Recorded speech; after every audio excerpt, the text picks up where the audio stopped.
Hello and welcome to As the World Churns. I am Danielle Moodie with my fabulous co-pilot in this disaster of a flight we call America, Andy Levy. So we're closing out the week here, folks, and as it turns out, Donald Trump may get some rain on his fucking ego-filled military parade. That's right. So on Saturday, this coming Saturday, June 14th, the Army, let's just be clear that the Army was already had plans to celebrate the 250th anniversary of the Army. When Donald Trump was elected, realized, it coincides with my birthday. And I like big trucks and I like army fatigue and I want to feel very big and powerful, like the man that I write letters to, Kim Jong-un. And I, too, want a big military spectacle in my honor, even though no other president in the history of this country has ever had anything like that. So it turns out God has other plans in more than one way because it may totally pour, which I love for him. But also, Andy, there are hundreds of No King protests that are being organized and have been being organized for months around the country by 5501, who we've talked about before. They've been putting together protests since inauguration, and they've been growing every single few weeks that they've done them. What say you about God's reign plans for Donald Trump's ego fest? First of all, is there something wrong with me that when you were pretending to be Donald Trump and you said I like big trucks, and the first thing that came to my mind is, and I cannot lie. I I don't know that I feel good about that, but it just, you know. Uh but yeah, you mentioned hundreds of No Kings protests. I think we're up in the thousands.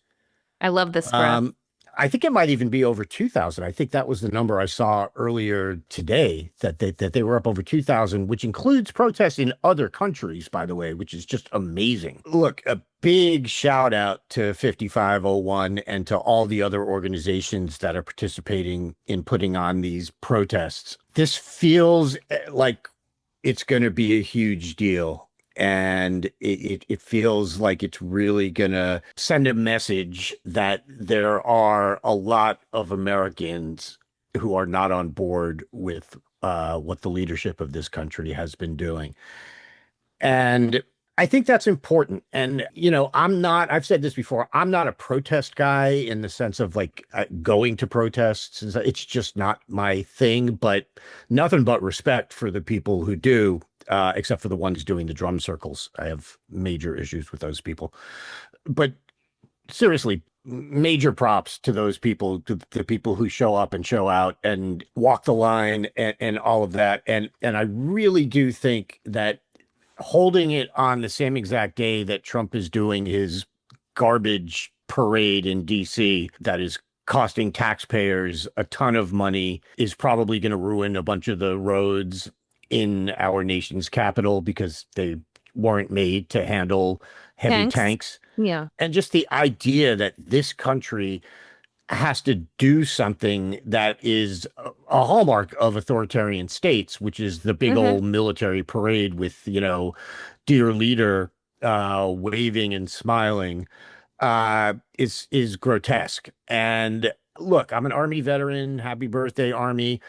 This is wholly unnecessary, and the imagery is fascistic. The imagery is grotesque, and it has no place in our country. So I am really glad that there are going to be these tons and tons of No Kings protests going on throughout the country. So, good job there. Here's the thing too, and again, the military had already planned to honor Yeah. this date, and I think that there were plans to do things at bases around the country to celebrate. There was no plan for a major parade that was going to cost tens of millions of dollars.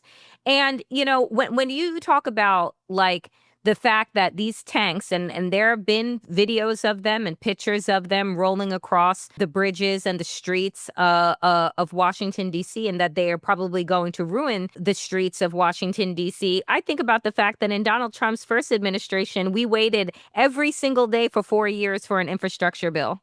Every single day Yeah. for 4 years for infrastructure day that never came until we elected Joe Biden. And it just goes to show you that Donald Trump and Republicans in general don't care about waste, right? Like all we've ever heard my whole life, the Republican mantra has always been about waste and spending and all of these things. And yet when it comes to Donald Trump's ego parade, because that's what this is, like it's no holds barred. Oh, throw money at the king. And I just, it's such a depressing sight. Like, in what way do you look out and you see tanks on city streets and you say to yourself, isn't that beautiful? Like, I just like, how do they make sense of this and say, yes, it's a show of force and strength? Like, the beauty about America is that we've never had to do anything to this extent because we are who we say that we are. I mean, at least we were, right? Yeah. Who we say that we were without having to scare the world to bend at our knees and our will. And look at how scary our dictator of a president is.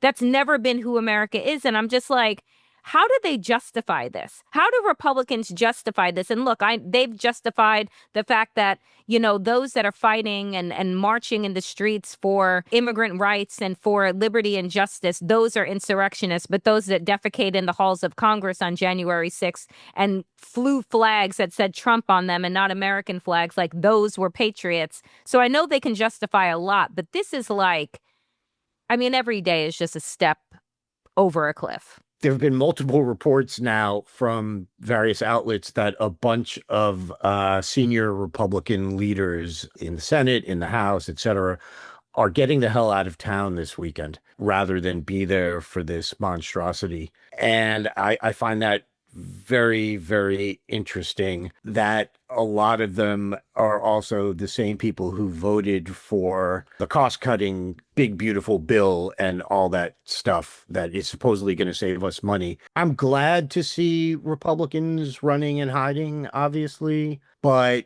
the fact that this government is doing this parade at the same time that it's cutting things like Medicaid, I mean, this is obviously indefensible.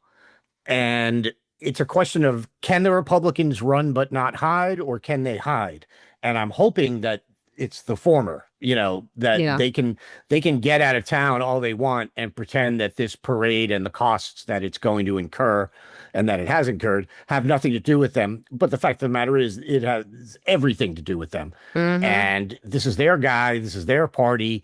And they can say what they want, but they are the people who are simultaneously trying to take money out of the budget for Medicaid, for healthcare, for, things like that, while wasting millions, tens of millions, whatever it is, dollars on a parade because our president has an ego that's like this big and needs to constantly be told how wonderful he is.